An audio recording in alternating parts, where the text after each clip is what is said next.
In the middle of the Mojave Desert, one of the most storied cities in the world, this is Las Vegas, where fortunes are won and lost, where lives are made and destroyed, where the house always wins until it can't.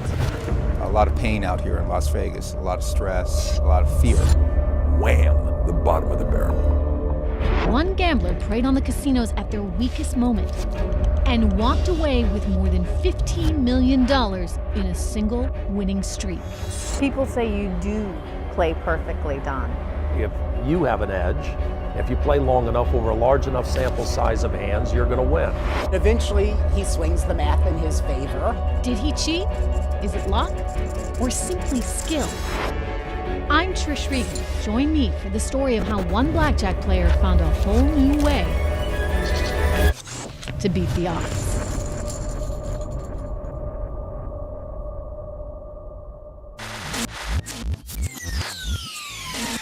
$40 million people flock to the Vegas Strip each year, but most only get a peek at the spectacle that is Las Vegas.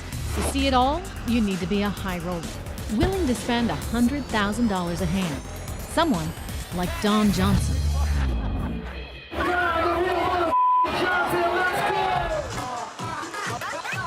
Don is, as they call him in the industry, a whale, meaning he risks millions in the casinos and makes millions too. He's a legendary gambler. He won $15 million in one streak from some of the biggest casino brands in the business. His game is blackjack, and he hits the casinos just when they can least afford it. When Don Johnson walks in a club, dancers show off his initials, and celebrities pay their respects. The scene is all engineered by the casinos because they want to win his money. I want Don to show me how he beats the casinos at their own game. Hi. Hi, Trish. So nice to meet you. My guide to Las Vegas treats the casino like a battlefield. He studies the industry, its strengths, and its shortcomings. To know Las Vegas, he says, you have to start at the beginning. So where we're heading right now? Fremont Street, Old City, where all of Vegas started. Do you come here and gamble? More just to play around and have fun. Come down here because it's nostalgic. Gamblers often learn to play here because the bets are low, and it's relaxed, friendly. The first Vegas casinos opened here back in the 1930s. This is history. This was the beginning of what ultimately became the Vegas Strip. 5 miles south, enormous tourist-filled casinos flash their glittering lights. This is the famous Vegas Strip, and it lives up to its reputation. Gaudy, but above all, full of promise, possibility, excitement. Two giant companies dominate the Strip, MGM and Caesars Entertainment. The last time Don played at a Caesars property, he walked out the door with $4 million in blackjack winnings. Since then, the company is, shall we say, less welcoming. The upper management at Caesars took a position that my type of business isn't something that they want to build a portfolio on. In fact, it's the exact opposite. I wonder why. Maybe long term they just determine they can't make money off of someone like me. I can accept that, that's fine.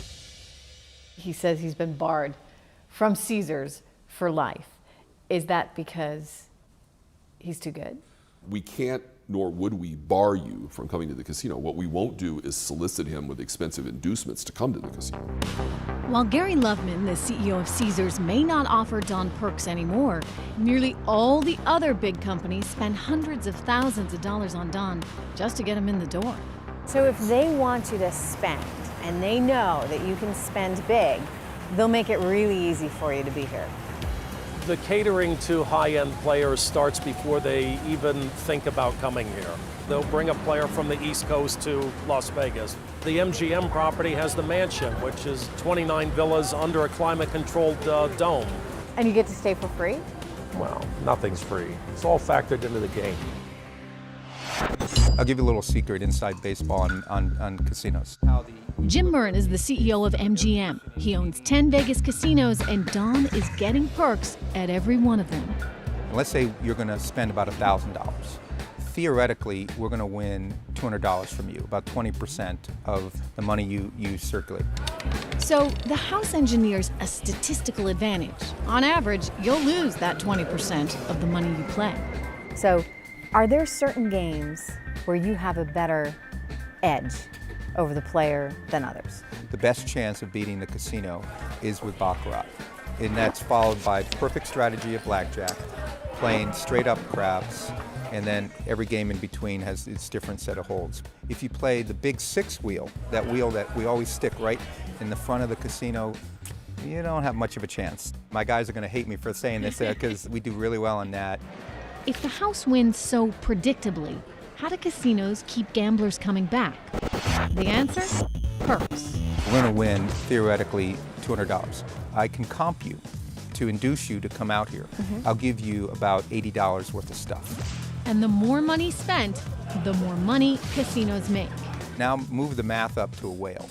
If a whale is going to theoretically lose $200,000, I should be willing to give him $80,000 worth of stuff. But you can't eat that much caviar. You know, even if I fly you from point A to point B, I'm probably not burning $80,000 worth of fuel. So the margin on the high end, the margin on the whales is higher. High rollers generate an estimated 25% of all gaming revenue on the Strip. But here's the thing, you have to have their length of play. The longer people play, statistically, the house is going to win. Which is why casinos will do just about anything to keep the whales playing. Easy transportation, Very easy transportation. a nice room, Beautiful rooms. alcohol, Well, there's always alcohol. food, so whatever you want. Yeah, they're going to try and customize a package. If the player's big enough, they're going to try and give him what he wants. Problem is, Don Johnson is no ordinary whale, because the more he plays, the more he wins. His biggest single night was at the Tropicana. Take me back. What happened? I beat him big. I think a lot of it just had to do with a huge bet that you can put down. When I had a $300,000, $400,000, $600,000, $700,000, $800,000 hand out there, I won those. It's very, very difficult to lose if you win those big bets. He racked up $5.6 million in chips before management cut him off. Did word spread throughout the casino? I think it spread through the entire town. And then when I woke up later on, then I'd gotten several phone calls from different casinos asking if it was true. And yet the casinos were calling you to see if you wanted to come play at their place? Sure, I think at that point they felt, look, I mean, he's won it there. Why not get him to come in over here? We'll see if we can get him to lose part of it back, or all of it back. But Don rarely loses. He went on to gamble at 2 more casinos during that trip and won another $10 million before he quit. I guarantee you, anybody at home watching this right now probably thinks, he counted cards. That's how he did it. Is there more to it than that? Monkeys can count cards. Card counting alone is not going to get you all the way there. I knew that I had a better chance of winning than I did of losing against him, so I took advantage of it. People say you do play perfectly, Don. If you have an edge, if you play long enough over a large enough sample size of hands, you're going to win. What gave him an edge, he says, was knowing the game, the players, and most importantly, understanding the odds on the casino floor. So it's all just math. All of it's math. Everything on this casino floor is math, just like a Wall Street trading floor.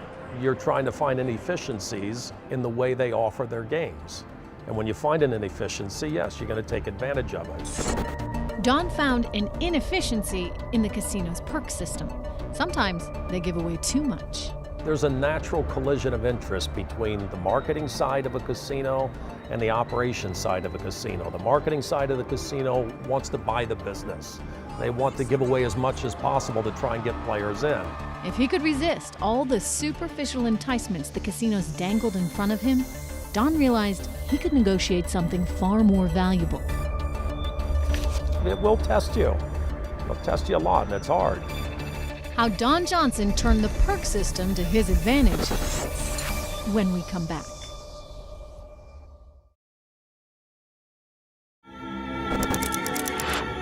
The Bellagio, one of the most dazzling casinos on the Strip. A lot of people gather right here. We're outside the Bellagio Hotel, and they gather here because this really is one of the best views in all of Vegas. You can see pretty much the whole Strip. You've got everything from Caesar's Palace there, all the way down Treasure Island, the Venetian back there, and of course, the Eiffel Tower. High rollers come to the Bellagio's Hyde nightclub to enjoy one of the most expensive perks in the city. Wow, I like this table. Absolutely gorgeous. Really neat. What makes this table worth $250,000 a night? This red button. Okay, here we go. Wow. Now I believe it. You know, it cost them 10 grand every time they fire these things No off. way. I just want to keep hitting the It's gonna button. be an expensive night. The Bellagio and its sibling property, the Mirage, transformed the Vegas Strip in the 90s. Both were designed by one man, Steve Wynn. They made him the most legendary casino magnate alive today. What it takes to dazzle everybody today is 100 times more ambitious, complex, and challenging than before. Wynn is the nemesis of every whale on the Strip because he's always inventing new temptations to keep them in the casino. From nightclubs to shows to celebrity chef restaurants. And they're all coming here for the experience. We've trained the public and raised their expectations.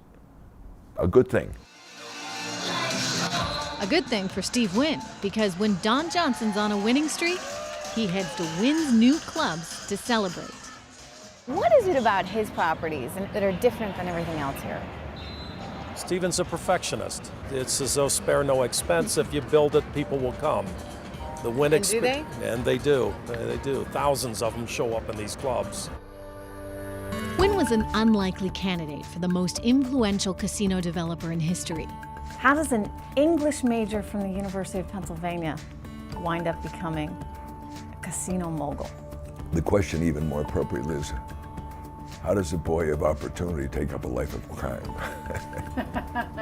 He can joke about Vegas's criminal history because he was one of the first casino moguls without ties to the mob. Wynn's casinos are financed by Wall Street and inspired by high-end hotels of the 1950s, especially the Fontainebleau in Miami Beach. I would go on vacation to the Fontainebleau and I would watch the people behave in this place with such joy and happiness. It was utopian. And the guy that built the place, he marched around with his beautiful wife. And the only thing that I could think of is, it's good to be king. That's what it looked like to me.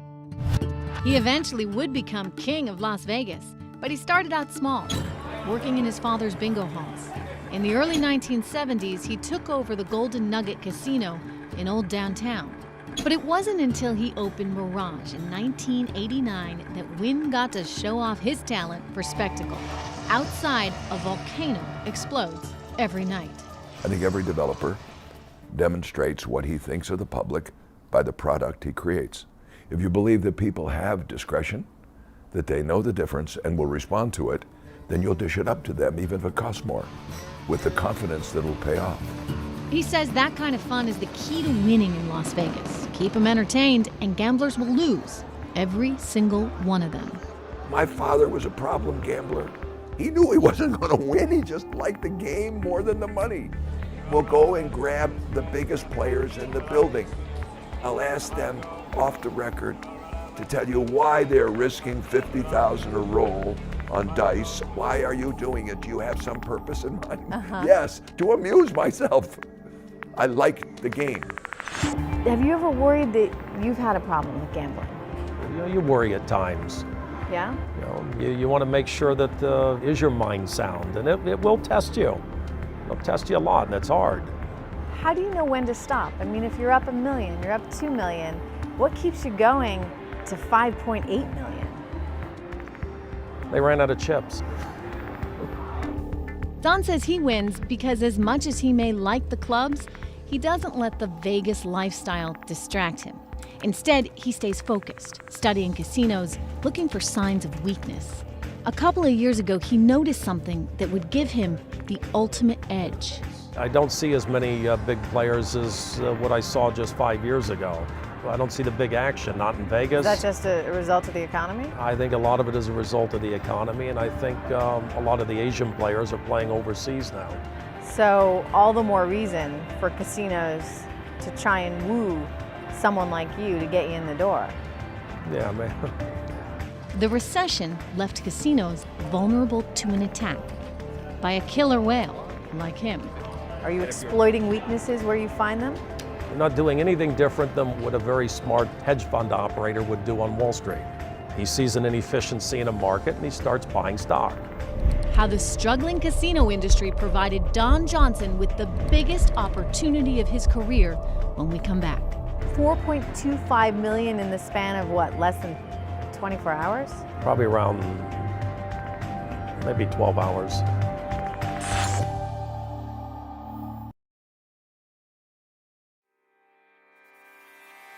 At night, Las Vegas looks invincible. But fly over the Strip at dawn, and its secrets are revealed. These steel and concrete skeletons have taunted the city for 5 years. Evidence of the biggest commercial real estate bubble in history and its spectacular implosion. There's an awful lot of pain out here in Las Vegas. A lot of drama, a lot of stress, a lot of fear. MGM CEO Jim Murren is halfway through building a casino complex the size of a small city when Wall Street crashes. Banks stopped calling us back, and we had 10,000 construction workers working on site, and the bank stopped lending. So it was very difficult. 4 more casino companies abandoned projects mid-construction. Do you think it's had a serious and drastic and lasting change on Vegas? The recession in Las Vegas stripped away the scab that was covering that the companies, many of them had a capital structure that was reckless, immature, and naive. Steve Wynn's luxury towers now look out over the ruins of the Echelon, a casino project planned by the Boyds, Vegas's oldest casino family. In your entire time in Vegas, have you seen anything like 2008? Never seen anything even close to it. Bill Boyd and the fellows that work for him, they're really nice people, right-thinking people. They drank the Kool-Aid a little bit on this multi-use development. But many in Vegas blamed Steve Wynn, saying it was he who started the commercial real estate bubble. The new Strip is, it's like the house that Steve built. Before Wynn built his gambling palaces, Vegas casinos were nearly impossible to finance, most funded by millionaires or the mob, and they relied on slot machines for revenue. I had a clear understanding of what to trust and what not to trust, and it wasn't a slot machine. Wynn brings new ambition to Vegas, targeting players with expensive taste. These people have a pent-up demand for the good life. Now, in my parents' age, there was a Cadillac, a mink stole, and going to Las Vegas or gambling. And gambling was part of the good life. That's what the swells did. He turned to Wall Street and offered investors junk bonds, high-interest loans that incentivized them to risk everything on his grand vision. When he did his masterpiece, Bellagio, with the Bellagio fountains, and you really get to go in and experience it. Both Mirage and Bellagio blew through their budgets. MGM seized the properties in a hostile takeover. Wynn had gambled and lost. You want to criticize or find fault with guys like us, it's easy. We're so flawed in many ways that it's a turkey shoot if you want to go after us. But his instincts were right. His first Strip casinos triggered what some might call a Vegas casino arms race. Suddenly, banks are writing blank checks to anyone willing to tear down an old casino and build one to compete with Steve Wynn. The Boyds, a Vegas family known for building small, local casinos, are inspired to tear down the old stardust on the Strip.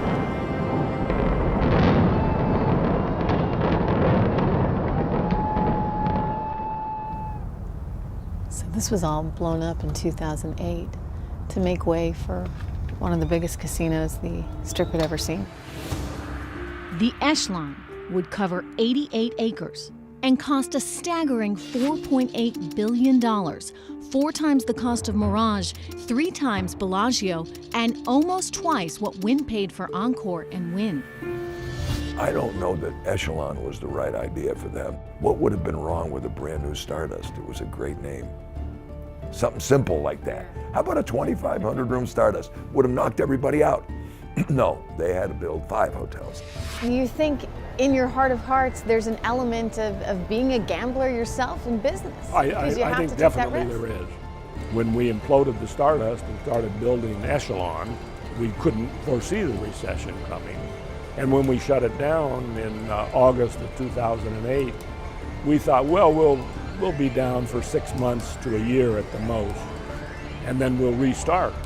Nobody predicted what came next, including Steve Wynn. I had just opened $2.25 billion Encore. I mean, if I had benefited from timing at moments in my life, this was payback time. Wham! Hello, December 22nd, 2008. I mean, the bottom of the barrel. Wynn struggled, but MGM was on life support. The company had gambled $9 billion on CityCenter, more than any private commercial real estate project in history. So you rolled the dice. We rolled the dice. We were all in. We were all in. Our stock went from 100 to 2. The banks said, you know, we're done. My financial team, $2 a share? $2 a share. We went down to $1.81 actually. $1.81 a share, my God. Because people felt that if CityCenter went bankrupt, that MGM couldn't be far behind. MGM owned a third of all casinos on the Strip. If it went bankrupt, struggling Las Vegas was doomed. But CityCenter opened defiantly in 2009. We restructured, we raised $23 billion of capital. Where'd you get the money? Mr. Kokorin, several other equity investors that believed in us, believed in the team, banks that did know us. They get a lot of debt. A lot of these companies have a lot of debt. Yeah, at some point, how do you grow your way out of that? I don't know the answer to that. The crash in Las Vegas sends shockwaves through the entire casino industry. By 2009, the fallout is being felt across the country. In Atlantic City, casinos are desperate for quick profits and willing to offer whales major incentives. Don sees this as his opportunity. But right now, he's no whale. He's just an average blackjack player who needs to improve his game. I don't look at myself as a professional blackjack player. I only became a short-term professional blackjack player because they presented a deal that was so good that it was worth playing. How Don Johnson transformed himself from casual gambler into a killer whale. Next.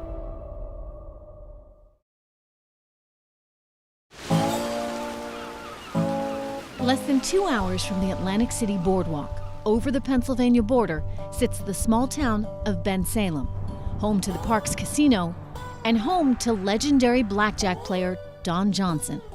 I own the woods going back on this side, and the casino owns everything on that side. Don shocked the gaming industry by winning $15 million at the blackjack tables. But he'd been prepped for this moment. Don learned to gamble here in rural Pennsylvania, not at the blackjack table, but at the racetrack. He started out as a jockey. You don't look like a jockey. Hate to tell you. No, those days was a different lifetime ago. You're a little tall, a little broader. 6'1", 2-something. You must have been the biggest jockey they'd ever seen. I weighed 108. His days as a jockey numbered, Don moved on, finding work as a gaming regulator, before becoming an employee at the old Parks racetrack. You work your way up and you're managing and then you're operating. You become a CEO of a track and you're running things for a corporation. And what's the next natural transition for me is I'd never really crossed over to the player side that much. But he wanted to gamble like the pros. I've watched them as a regulator, observed them. I observed them as an operator of a racetrack, but never actually participated with them. In 2003, he quit to become a professional horse bettor. He'd run sophisticated mathematical equations in an attempt to predict race outcomes. It made blackjack look easy, and he started playing cards in Atlantic City to relax. Used to playing casinos before, but more just recreationally, not really for big money. $25 bets would be a $100 bet would be a huge bet. But over time, he became a regular player. Those bets grew. Soon, he was wagering $15,000 a game. Let's talk a little bit about Atlantic City. How do you walk into some casinos in Atlantic City in the span of 4 months' time and collect $15 million? There was a time when Atlantic City was, I think they were desperate for business and they were overpitching some of the games.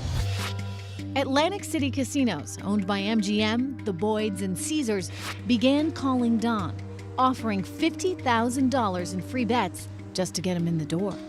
The deals were so good, Don suspected Atlantic City was in worse shape than any other gambling city in the country. Vegas has enough critical mass and they have a huge convention business. Some fairly major properties that can do a lot of cross-marketing with different properties they own around the country now. But the cross-marketing strategy that keeps Las Vegas strong also steals business from Atlantic City. Vegas casinos, anxious to grow profits outside the Strip, are pitching small, regional casinos throughout the country. States hungry for tax dollars are embracing these casinos, every single one of them. Overall, I call it a win-win. It's going to generate hundreds of millions of dollars in revenue. Let's do gaming right, and let's take the first step this year. For Atlantic City, new competition means big losses. Since 2006, 16 local casinos have sprung up around Atlantic City, and they're all siphoning players and profits from the boardwalk. I think Atlantic City, they're losing too much of their business now. There's just too much competition in surrounding states. Started with Delaware, Pennsylvania's put a lot of pressure on them. New York has gaming now. They're soon to be expanding in New York. It's just a matter of time before it's going to go back to being a beach town. Atlantic City is a very challenged place. Yes. What's your take on AC right now? I am concerned. Jim Murren is the CEO of MGM, which co-owns Atlantic City's high-end Borgata. We want to make La City come back. Do you worry at all that there's a lot of saturation in that market? I do. We have to be very targeted. We have to remember the lessons learned in the recession and not repeat them, not grab every market just because it happens to be there, not be a glutton for development. MGM's rival, Caesars, has an insatiable appetite for building. CEO Gary Loveman has built casinos in Pennsylvania and Maryland that will compete with the company's own flagship in Atlantic City. Atlantic City, that's the poster child for why it's been tough, because there's been so much regional expansion. You're part of that. You've got casinos everywhere. Well, we do, but it's a complicated problem. In every instance where an adjoining state legalizes and puts pressure on an incumbent state, of course that's a business problem we have to solve. Loveman, a former Harvard marketing professor, argues regional casinos are necessary because they drive business back to his Vegas properties. And a lot of locals are hopefully loyal to the brand. So you're a Cleveland guest, you've been treated very well at our place there. Now you want to go to Las Vegas. Now you have two options. You could just be a traditional purchaser online of my competitor's offering, or you could call your Cleveland host who would engage with his or her colleague here and arrange exactly what you want, the right check-in experience, the right room type, the right event access, and that's the proposition that we want to deliver. It's a proposition that does deliver for Vegas, and it's part of the reason profits there only declined slightly in the past few years, while Atlantic City lost 40% of its revenue. And it's why Atlantic City's casinos were desperate enough to offer high-stake gamblers like Don Johnson whatever advantages they wanted. What happened to the old expression, the house always wins? The house can't always win. You're going to see big swings when you let people bet $50,000 to $100,000 a hand. Once you're ahead of the house a couple $1 million, why not just keep playing? Find out exactly how Don Johnson did it, coming up.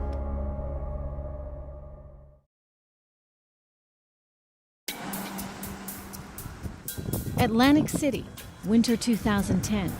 Crime rates rival only those of Detroit. Casino profits are in a free fall. Casinos will do anything to win back high rollers. It's the opportunity of a lifetime for newly turned blackjack player Don Johnson. He's about to stun the gaming industry walking away with $15 million. The key to Don's success, what he negotiates with the casinos up front. They'll negotiate for high-end players if you're playing big enough, and they'll negotiate the discount policy. How much do you have to be playing? 3 hands at $5,000, $15,000 a swing. $15,000 a swing may not get a player VIP treatment in Vegas, but when Don bets that much in Atlantic City, it gets the casino's attention. What kind of terms do they offer you? The right game, with the right odds, with the right discount policy. Why do you think they gave you such a big discount and changed the rules? Because they were giving it to other players. And they had some success in beating some other players. But the casinos don't realize Don set a trap. He's not the mid-level player he appears to be. He's an industry insider who knows exactly what terms to negotiate. For starters, he wants big bets. They were letting me play $25,000 a hand by 3 hands, so $75,000 a swing. At $75,000 a swing, it's not that hard to win $4 million. It's also not that hard to lose $4 million. I didn't have $4 million to lose. That was the key. He doesn't have $4 million to lose because he negotiates himself a discount, a 20% rebate on all his losses. If he gambles $4 million, he'll only lose 3.2. Over the entire course of play, that matters. I haven't worked in a property that's actually, in my mind, been dumb enough to get themselves in that situation. Mark Oppenheimer negotiates with high rollers for the Parks Casino. Frankly, some casinos haven't paid enough attention and have made millions of dollars for Don because they haven't thought through the math. Don't these casinos have mathematical algorithms, models that they've put in place to make sure that someone like you can't come in and walk away with nearly $6 million in one night? I think they need to have made an evaluation on you as a player, some kind of track record, some kind of file, some kind of past performance where they've now judged you as a player and said, this is a player that we think we can beat. Why would the casinos think they could beat Don? In the case of Don Johnson, why is it that your casino would be willing to negotiate terms that would not be as favorable to you, but would really benefit the player more? Why do that? Well, we try not to do that past a certain point. I mean, we're doing this hopefully in a completely dispassionate, mathematized way. Caesars granted Don's request based on a record of his past performance. Does it somehow get logged in the computer? So a particular person who plays extremely well, there's a note on their profile? Yes. The note on Don's file said he was a mediocre player. How did you suddenly become such a great blackjack player? Probably helps to have some friends that understand the mathematics behind each of the games. Shortly before taking Atlantic City for millions, Don hooked up with a team of Ivy League math PhDs. Did they help figure out how to best stack the odds? Well, yeah, the different mathematicians have different skills. The mathematicians turned down Bloomberg Television's request for an interview. But Don says they coached him, making him into what the casinos consider the perfect blackjack player. I walk into a casino. What are the odds I'm going to get versus the odds you're getting? You're probably going to play a game that's 300% worse. 300% worse? 300% worse. The odds a player like me is going to beat the house? About 49%. So while I may strike it lucky, I won. The longer I play, the more likely I'll lose. How discouraging. But still, I believe in the statistical analysis. I do. And statistical analysis says, even though the house has the edge, I can improve my odds if I improve my game. I want to win. You want to win. You need to do some studying before you go in. Everybody can get the basic strategy card in the gift shop. It's going to make you at least a better than average blackjack player. This is a basic strategy table. It lists each card and tells players when to hit, hold, and double down. Only problem? Casinos don't allow a lot of these moves. So once Don secured the right advantages and discounts, he turns his attention to the rules of the game. You tweak 2 or 3 things one way or the other enough, and a game goes from being negative to positive. Once Don negotiates his edge, it's time for battle at the blackjack table. And make a mistake that's in your favor, you're going to collect on it. Those are like free bets. The art of casino warfare when the player continues.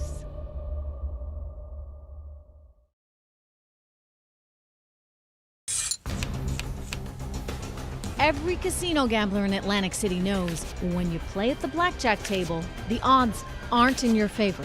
The house always wins, and the rules are set in stone. But what if you could change the rules and twist the odds? If you change one of the rules, one way or another, in favor of the house or in favor of the player, it's going to change the odds of the game. Don Johnson did what gamblers dream about. He turned the table on the dealers, stole the house edge, and the casinos never saw it coming. Some players have specific, desires or wants. Keith Smith is CEO of Boyd Gaming, which co-owns the Borgata. His marketers were so anxious for Don's business, they allowed him to tweak the rules of play. Whether they want to touch the cards or don't touch the cards, or whether they're dealt a certain way. And in large part, if it doesn't affect the odds of the game and is not in violation of regulations that are in place, then the customer can be accommodated. But when Don played at the Borgata, the rules he negotiated helped him line his pockets with $5 million. So walk me through the rules that they gave you that were so advantageous to you. Like standing on soft 17. If the dealer gets an ace-6, the dealer has to stand on that hand instead of taking another card. So if you're sitting with an 18, 19, 20, or even a 21, you're going to win. Doubling on any two cards. Doubling your bet. Yes, some places have rules that won't allow you to do that. They will only let you double if you have a 9, 10, or an 11. Splitting hands up to 4 hands. You're going to split the hand because you have 2 twos. This is where the doubles with splits. You can split this against the dealers too. You can split up to 4 times. And I've done it. It happened that night at the Trop. I had split up the 4 hands with doubles. I had an $800,000 hand. And it hit. Even with his rules, the 20% discount, and the big bets Don negotiated, the house still had a tiny advantage. There is a house edge built into it of about 0.253%. Not satisfied with those odds, Don figured out how to tip the game in his favor. You need to be better than the dealer. Because if you can beat the dealer, you can beat the house. There aren't enough players that come in that they're going to deal $100,000 a hand to. They're nervous. And Don keeps them nervous by insisting on complicated side bets and hand signals, like surrender. If Don gestures like this and the dealer doesn't notice, it's a free bet for Don. So you had to establish up front all these rules before you even walked in to play the game? Yes. So a lot of the dealers aren't used to dealing these rules. They often make mistakes. They make a mistake that's in your favor, you're going to collect on it. Those are like free bets. I like the pressure. David Darby has been a dealer at Caesars Palace in Las Vegas for 8 years. He sees a lot of high rollers like Don. What's the biggest winnings that you've ever seen? Millions. Millions. But how does a dealer know if a player is trying to trip him up? You know right away, if it's a brand new customer you've never met, you feel them out. So when the odds at the table are nearly 50-50, it comes down to this: psychological warfare between the gambler and the dealer. So how does that unfold if you're the dealer and you start noticing that those bets are getting sizably larger? Do you call your floor manager? The dealer is empowered to do many things: slow down the game, call in a supervisor, they could take a break, they could change dealers. Did they change the dealer? Did they try and change the circumstances of the game when you're winning that much? Of course they do. Does it get emotional? It's not an easy thing to do, to sit there and play for hours and hours and hours and maintain the type of focus that you need not to make mistakes. But you start making mistakes, you're not going to get free play. They're just mistakes. So it requires a lot of discipline. A lot of discipline. Can you encourage them to make mistakes? Is there something that you do when you sit down that effectively helps to intimidate them or distract them? I've had all kinds of distractions for dealers. Have porn stars play with me. During the AVN Awards in Las Vegas, I've had 5, 6, 7, 8 different girls that would pose as a girlfriend. So just to distract the dealer? Of course. Does it work? Yeah, there's always a circus going on. To them, the more it looks like one giant party, the better it is for my side of the table. If there's a distraction, they make a mistake, what's the worst that can happen? I get a free bet. It's a great game, but bring it on. There's a reason a dealer doesn't want to say no to a gambler, no matter how outrageous his behavior. The reason that why we work in this business is because all of our income is based upon tips. What we make hourly is minimum. So even if the dealer talks a big game, Don says the player is in control. They don't deal this type of game often enough for them to protect themselves from making mistakes. They make 2 mistakes in a night, 3 mistakes in a night, I got $200,000-$300,000 in free bets.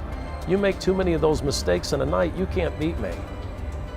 Especially if you're giving me a 20% discount, especially if you're giving me $50,000 walking in free bets to start off with. And you know immediately when they've made a mistake. I think I've caught every mistake that they've made that was not in my favor, and made them give me the free bet because those are the rules of the game. Don has won hundreds of thousands of dollars in free bets by outwitting the dealers. It's allowed him to finally erase the house advantage. Add in the special rules and discounts he negotiates before the game, and Don now has an edge over the house. So the more he plays, the more he wins. It's how Don Johnson took $4 million from Caesars in a year when the casino giant posted some of its worst losses ever. It's how he beat the Borgata for $5 million, more than its owner's total profits the previous year. The CEO who authorized his spending limit at the Tropicana? Fired. It's how ultimately Don Johnson took on the casino industry in Atlantic City, won $15 million, and became the legendary gambler who beat the house. Can Don's success be replicated? Might he strike again? Coming up, find out how Don Johnson believes he'll gain his next edge over the casinos.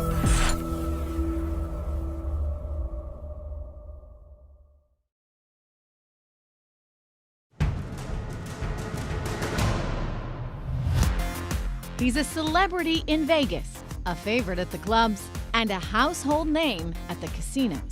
But Don Johnson is now banned at nearly every table on the Strip.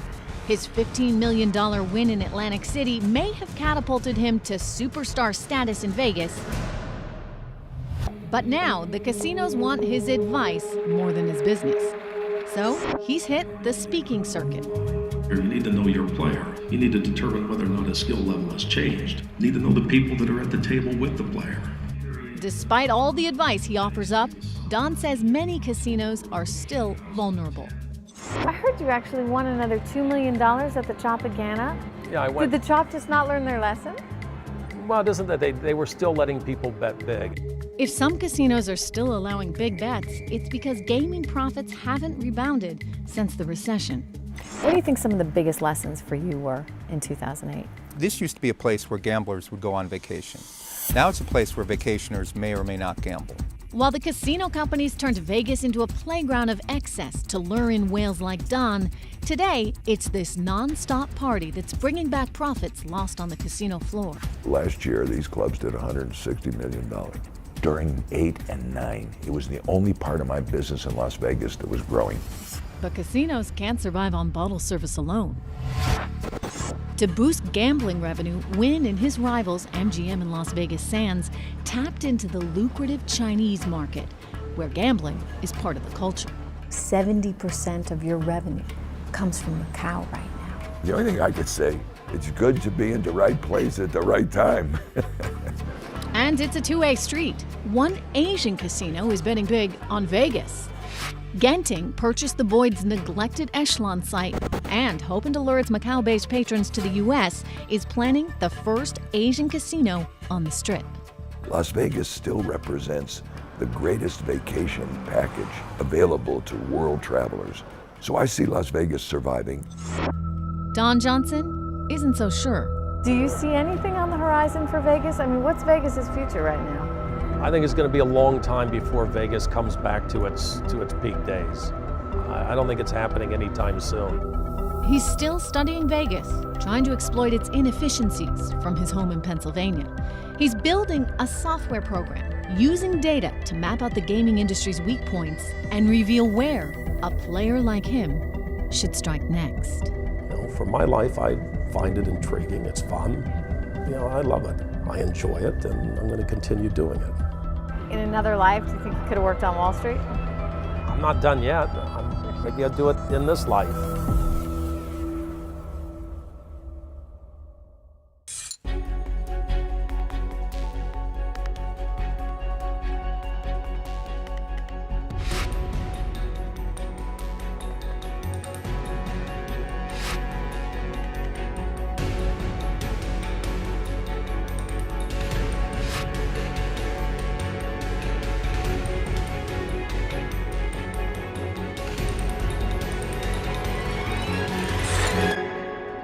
You like Vegas?